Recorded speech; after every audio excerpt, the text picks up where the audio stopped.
दीपक कुमार यादव जी, छत्तीसगढ़ से। श्री राधा वल्लभ श्री राम। महाराज जी, आपके चरणों में मेरा प्रणाम। महाराज श्री, मेरा प्रश्न यह है कि कुछ माता पिता अपने बच्चों को सरकारी नौकरियों के लिए प्रेरित करते हैं और उन्हीं में से कुछ बच्चे बड़े होकर माता पिता को घर से ही बेघर कर देते हैं। महाराज जी, कृपया मार्गदर्शन करें, कैसे? माता पिता मोह से ग्रस्त पदवी है, ज्ञान से युक्त तो नहीं ना। तो ज्ञान से युक्त होने पर माता पिता भगवत मार्ग की शिक्षा देंगे, और अगर मोह से युक्त है तो मात पिता बाल कहीं बुलावें, उदर भरे सोई जतन सिखावें। वो तो वही मार्ग सिखाएंगे जिससे आपका पेट भरे, आप इंद्रियों का भोग अच्छी तरह भोग सके। तो उसके लिए रुपया चाहिए, रुपया के लिए कार्य प्रणाली का ज्ञान होना चाहिए। किसानी है, व्यापार है, नौकरी है, तो उनका उपदेश उनकी जगह सीमित है।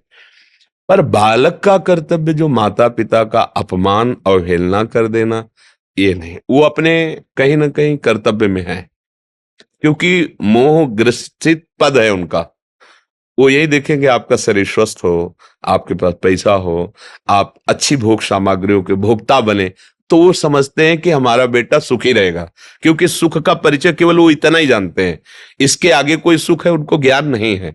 तो ज्ञान ना होने के कारण वो अपनी पदवी जो उनको प्राप्त है, माता पिता का कार्य है बालक का पोषण करना, सदगुरु का कार्य है उसे अज्ञान से निवृत्त करके परम पद में स्थित करना।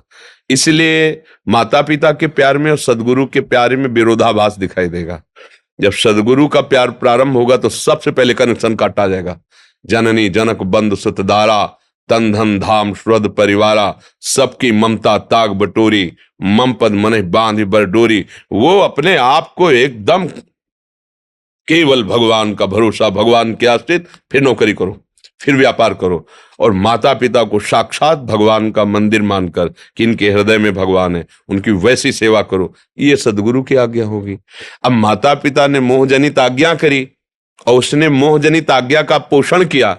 अब उसका मोह लग गया दूसरी जगह, ब्याह हुआ, पत्नी हुई, कहती ये तुम्हारे माता पिता हमारी जो सोसाइटी है उसके विरुद्ध नजर आते हैं, हमारे फ्रेंड क्या कहेंगे, कैसे हैं। एक पिता अपने बेटे के यहाँ गया, गांव की बात कह रहे हैं, उसका बेटा थाईलैंड में तो कहाँ था, फिर वो दिल्ली में वो अपना राजसी ठाठ बाट ऐसे। तो जब वो गया तो उनके मित्र लोग बैठे थे, तो पिता, अब गांव का आदमी तो ऐसे मार्किन लगाए, कुर्ता पहने, तो अब वो ना उठा ना प्रणाम किया। तो अब वो तो पिता है, उनका बेटा कैसे हो। तो उनके साथियों ने पूछा कौन है, बोले एक नौकर है हमारे यहाँ सामने ही। तो उनका अच्छा ठीक है, वापस लौट आया। वो न कभी दोबारा पूछने गए, न गांव गए उनके पास। क्या उनको सोसाइटी क्या कहेगी, ऐसे बाप का बेटा है, एक मार्किन पहने, एक कुर्ता पे। ये है मोह की शिक्षा, ये मोह की शिक्षा का फल उनको मिला है। अगर ज्ञान की शिक्षा देते तो उठ करके खड़ा होता, प्रणाम करता, बैठालता और कहता मेरे पूज्य पिताजी हैं। इससे उनका भागवतिक भाव पुष्ट होता। लेकिन भागवतिक भाव को बिना संतों की कृपा के कैसे जाना जा सकता है। तो माता पिता तो अपने हिसाब से ठीक उपदेश करते हैं, पर पुत्र को चाहिए कि जिन माता ने लौकिक दृष्टि से भी देखो ठीक है वो मोह से, पर हमारा कर्तव्य है कि जब वृद्धावस्था उनकी आवे तो उनको वैसे ही दुलार करे जैसे उन्होंने मेरी शक्तिहीन अवस्था, बाल्यावस्था में उन्होंने मुझे दुलार किया था। ये कर्तव्य है बालक का, ऐसा कभी नहीं करना चाहिए। और ऐसा जो करता है कि अपने माता पिता का अपमान करता है, माता पिता को अलग कर देता है और वो कष्ट भोगते हैं, तो उसकी दुर्गति पक्की है, यहां भी और वहां। वो भी आगे देख ले, उसका परिणाम यही आएगा उसके आगे, और आगे चलकर उसे दंड मिलेगा इस बात का। इसलिए आपको चाहिए कि आप अपने कर्तव्य का पालन करें, माता पिता में भगवत बुद्धि करके उनकी आज्ञा से उनकी सेवा के लिए, चाहे वो गृह कार्य, किसानी हो, व्यापार हो, नौकरी, कुछ भी हो, खूब धन कमाओ धर्म से, और परिवार की सेवा माता पिता के भगवत भाव से, और नाम जप करो, कल्याण हो जाएगा। इसी में परम कल्याण हो। कभी माता पिता का अपमान न करें। ये जो आज की धूर्तता पढ़ाई से बढ़ रही ना, पढ़ लिख कर अपने को बहुत बुद्धिमान समझ रहे और वयोवृद्ध माता पिता को मूर्ख समझ रहे, उनकी अवहेलना करते हैं, ये बहुत निंदनीय कार्य है। नहीं, हृदय बिछा देना चाहिए। माता जैसी सेवा की ना, जब उसको सोचो ना, अगर एक दिन पेट में गैस बढ़ जाए तो आपको कैसा लगता है? व्याकुलता पैदा हो जाएगी। 9 महीने उन्होंने मुझे पेट में लादा है, 9 महीने।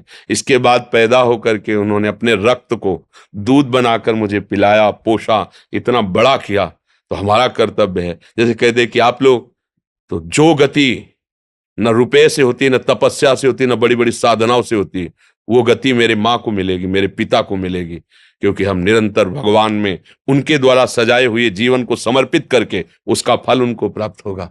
जो किसी भी तरह से नहीं प्राप्त हो सकता वो उनको प्राप्त होगा। कहते 21 पीढ़ियां तर जाती, फिर तो माता पिता ही है। तो इसलिए अगर माता पिता की सेवा कर ले गया तो भगवान की प्रसन्नता सहज में प्राप्त हो जाएगी। ये वयोवृद्ध माता पिता को ठुकरा देना, ये बिल्कुल नरकगामी होने का बहुत बड़ा पॉइंट है, बहुत बड़ा पॉइंट। इसलिए हृदय कांपता है आज के बच्चों को देख। बूढ़े माँ थप्पड़ मार देते हैं, हमने देखा है, थप्पड़ मार दे बूढ़े माता पिता। यार इतनी तुम्हारी बुद्धि भ्रष्ट हो गई कि अगर अपनी अवस्था से कोई बड़ा बुजुर्ग है वो अपराध भी कर दे तो भी ऐसा नहीं करना चाहिए। उसको कह कि आप पिता तुल्य हो, संभाल के बोलिए, आप जाइए, जाओ छाप। वयोवृद्ध, देखो हमने सभ्यता देखी है, जैसे बस में चढ़े और 2-4 ऐसे जो सात्विक वृत्ति वाले हैं बैठे हैं उसमें, और कोई वयोवृद्ध आया तो खड़े हो जाते हैं, बाबूजी आप बैठ जाइए, कोई परिचय नहीं, पर आप वृद्ध हैं, इतनी देर कैसे खड़े रहेंगे, आप बैठ जाइए, हम तो जवान, हम तो घंटों खड़े, कोई माई बहन है, आप बैठ जाइए। ये सब एक मनुष्य की सभ्यता है।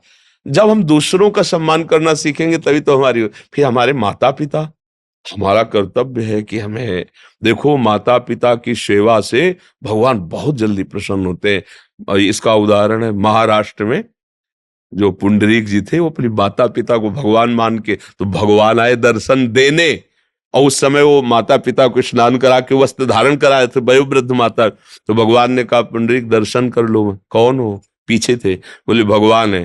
तो वो गरीब घर पे ईंट दे दे कि प्रभु इस पर आसन, मतलब खड़े हो जाइए, हम बाद में दर्शन करेंगे, पहले अपने माता पिता को कपड़े पहनाकर आसन पर। आज भी भगवान उसी ईंट पे खड़े हैं, जिनका वैसे नाम है विट्ठल, पर ईठल भगवान है, सेवा ईंट पे आज भी खड़े, ऐसे इंतजार कर रहे, कर लो। माता पिता की सेवा का फल भगवान स्वयं से आके दर्शन दिया करके। इसलिए धन्य है वो पुत्र जो माता पिता की आज्ञा में रहता है। और उनका कर्तव्य देखो, कोई भी माँ अपने बच्चे के पास जाएगी ना, पहला काम, तुमने शाम के ठीक से भोजन पाया था कि नहीं, अगर सुबह मिलेगी, पाया था कि नहीं, तुम्हें अच्छी नींद आई ना, अच्छा तो थकावट तो नहीं हुई आने में। वो केवल इस बात पर, वो केवल अपने बच्चे को सुखी देखना चाहती है, यही उसका सारे जीवन का फल है।